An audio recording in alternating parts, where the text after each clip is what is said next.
Alors que l'on arrive à la fin des soldes, les portants sont encore très fournis en pièces manches longues. Ça, c'est pour l'aspect météo. Le froid n'est arrivé que la semaine dernière.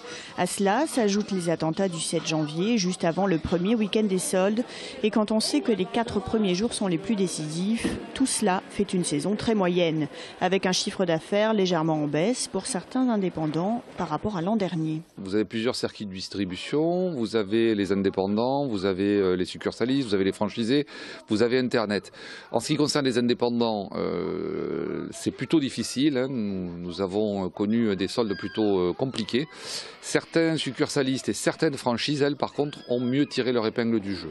Un commerce organisé avec les reins plus solides qui a tendance à prendre le pas sur le commerce indépendant. Il est un point sur lequel tous se retrouvent en revanche, c'est la modification de la période des soldes. Nous avons beaucoup œuvré avec la Fédération nationale de l'habillement pour que soient arrêtés ces soldes flottants qui avaient tendance à perturber à la fois le consommateur et les commerçants.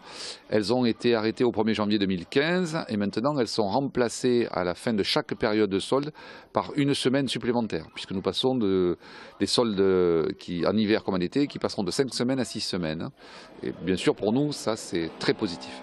Les commerçants toulousains espèrent beaucoup de ce coup de balai final pour rattraper une saison en demi-teinte. Les soldes, c'est donc jusqu'au 17 février.